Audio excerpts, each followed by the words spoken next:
Aku, Ardi, mendapat tugas kerja ke Malang selama beberapa minggu.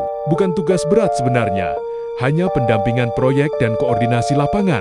Tapi karena durasinya lumayan lama, kantor memutuskan meminjamkan aku sebuah rumah dinas agar lebih hemat biaya dibanding hotel, kata mereka. Rumahnya masih layak huni, hanya rumah lama peninggalan zaman kolonial yang jarang dipakai. Aku tidak banyak bertanya.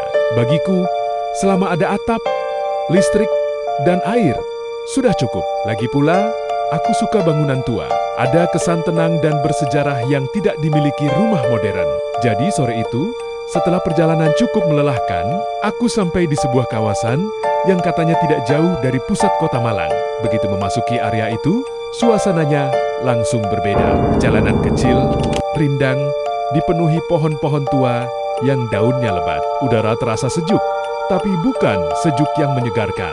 Lebih ke dingin yang dayam-dayum menusuk kulit. Matahari masih terang, tapi cahaya yang menembus sela-sela daun terasa redup, seolah terhalang sesuatu.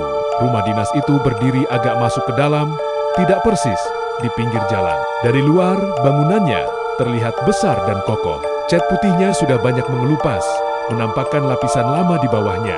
Jendela-jendelanya tinggi dengan kusen kayu tebal berwarna coklat gelap. Beberapa kaca tampak buram, entah karena usia atau jarang dibersihkan.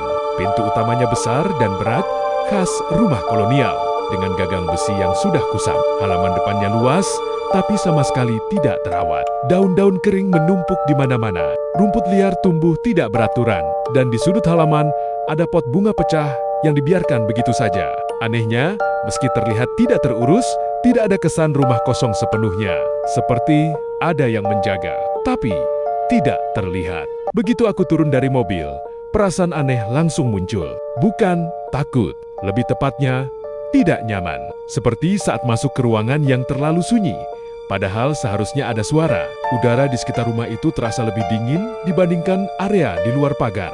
Aku sempat berhenti sejenak, menarik napas dalam-dalam, mencoba menenangkan diri. Capek aja, gumamku. Berusaha rasional, aku membuka pagar besi yang berdecit panjang. Suaranya menggema di halaman kosong.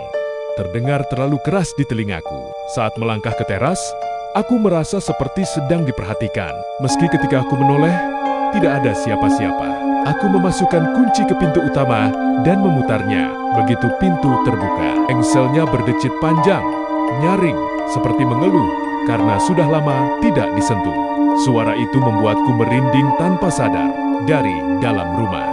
Aroma kayu tua, tanah lembab, dan sesuatu yang apek langsung menyambut. Bukan bau busuk, tapi bau yang mengingatkan pada bangunan lama yang jarang dihuni. Aku melangkah masuk perlahan. Ruang tamunya luas, langit-langitnya tinggi, membuat suara langkah kakiku bergema. Di tengah ruangan ada sofa tua berwarna coklat tua. Terlihat masih kokoh, tapi jelas jarang dipakai. Di sudut ruangan berdiri lemari kaca besar, berisi beberapa perabot lama, entah peninggalan siapa. Debu tipis menempel di permukaannya, tapi tidak setebal yang aku bayangkan. Untuk rumah yang jarang dihuni, yang membuatku heran, udara di dalam rumah jauh lebih dingin daripada di luar.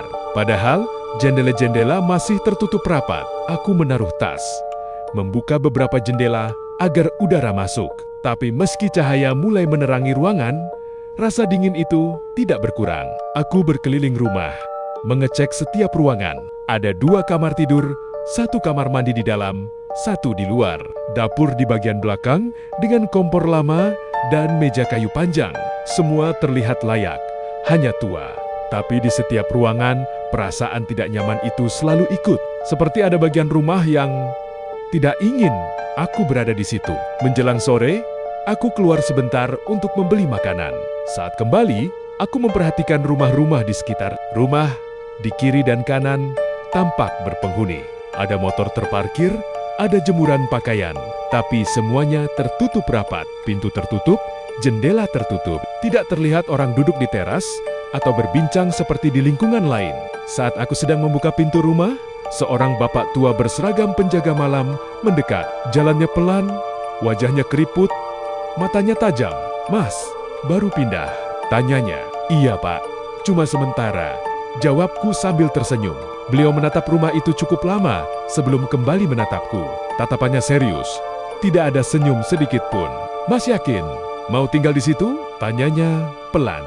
Aku tertawa kecil, mengira beliau hanya bercanda atau terlalu perhatian. Iya pak, rumahnya kan masih bagus. Bapak itu tidak tertawa.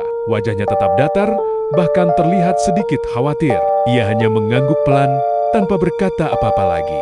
Lalu berjalan pergi meninggalkanku berdiri sendiri di depan rumah. Entah kenapa, senyumku langsung hilang. Malam pertama, aku berusaha bersikap biasa saja. Aku makan malam sambil menonton video di ponsel. Lampu-lampu rumah aku nyalakan semua. Karena aku tidak terlalu suka gelap. Meski begitu, beberapa sudut rumah tetap terlihat gelap. Seolah cahaya lampu tidak pernah benar-benar sampai ke sana. Sekitar jam 10 malam, aku mulai mengantuk. Aku masuk kamar, mengunci pintu, lalu berbaring. Suasana sunyi. Tidak ada suara kendaraan, tidak ada suara orang. Hanya sesekali terdengar angin menggoyang dedaunan di luar. Aku tertidur cukup cepat. Entah sudah berapa lama aku tidur, aku terbangun mendadak. Jam di ponsel menunjukkan jam 0:03. Dadaku terasa sedikit sesak, seperti baru saja mimpi buruk. Tapi aku tidak ingat apapun. Lalu aku mendengarnya. Suara langkah kaki. Pelan, teratur. Tok, tok, tok. Suara itu terdengar jelas dari atas kamarku. Aku langsung duduk. Jantungku berdegup kencang. Aku menahan napas, mencoba mendengarkan lebih jelas. Langkah itu seperti orang berjalan mondar-mandir. Tidak tergesa, tidak berlari. Hanya berjalan, bolak-balik, seolah sedang memikirkan sesuatu. Padahal aku yakin, rumah itu hanya satu lantai. Aku mencoba berpikir logis. Mungkin suara atap, mungkin suara kayu memuai karena udara dingin. Aku berusaha menenangkan diri, tapi langkah itu tidak berhenti. Bahkan semakin jelas. Tok, tok, tok. Langkah itu kemudian berhenti. Tepat di atas kamarku. Keheningan menyelimuti rumah. Aku bisa mendengar detak jantungku sendiri. Lalu, dari arah ruang tengah, terdengar suara lain. Suara kursi digeser, pelan, tapi sangat jelas. Dan pada saat itu, aku tahu satu hal dengan pasti. Malam pertamaku di rumah dinas peninggalan kolonial itu tidak akan menjadi malam yang biasa.